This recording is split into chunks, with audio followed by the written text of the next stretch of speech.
Venezuela in the news. News from the Bolivarian Republic of Venezuela. Headlines. Opposition announces today subversive plans in Venezuela. United States attacks PDVSA bonds to strike Venezuela financially. 13 million students return today to the schools. The Democratic Unity Opposition Coalition MUD confirmed that today they will announce a plan that aims to shorten President Nicolás Maduro's term. The MUD, comprised of nearly 30 political parties, did not accept the conditions approved by the National Electoral Council.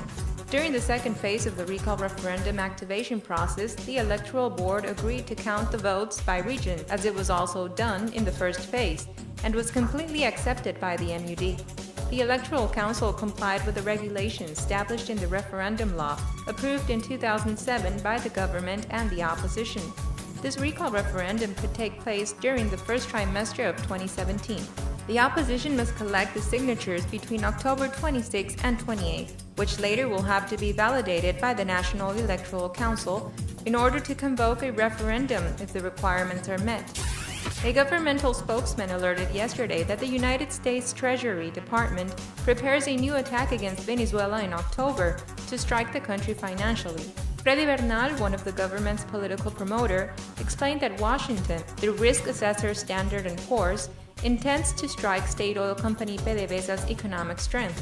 Bernal alerted that Standard & Poor's will rank PDVSA as company in default so that the bonds fall and may be purchased at low prices. Obama's government hides that PDVSA is one of the 5 most powerful oil companies of the planet. The Algerian Minister of Energy, Noureddin Bouterfa, stated that the government of Algeria is willing to reduce in 500,000 barrels per day its oil production. The announcement was made a few hours before the informal meeting that will be held starting today in Algeria between the member countries of the OPEC and other giant oil companies outside the organization. The meeting will be held in the margins of the International Energy Forum that will end on Wednesday. Bouterfa hopes that a joint decision may be reached in the meeting, one that satisfies everyone, whether it's a freeze or reduction of crude oil production. He also expects an agreement on the time limits for its execution. Venezuela in the news. The most recent study of the polling firm Interlace, specialized agency in public opinion, concluded that 59% of the Venezuelans believe that there will not be a recall referendum this year. From that figure, one half thinks that there will not be a recall referendum at all, this year nor the next. The report revealed that also 82% of the country's population approved the dialogue between the government and the opposition. Among the priorities in the dialogue, the study determined that 58% want the economic solutions to be discussed, while in regards with the referendum issue, it was approved by only 36% of the respondents. The national authorities announced for today the return of 13 million students of different levels for the beginning of the school year. The government informed that 4 million children will have guaranteed during the whole school year their meals in the school, a figure that before 1999 did not even reach 400,000 children.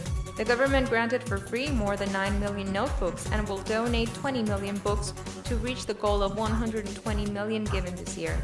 The provision of more than 300,000 Canaima computers was also announced to reach this year's goal of 5 million donated computers since the beginning of the project in 2009. News from the Bolivarian Republic of Venezuela.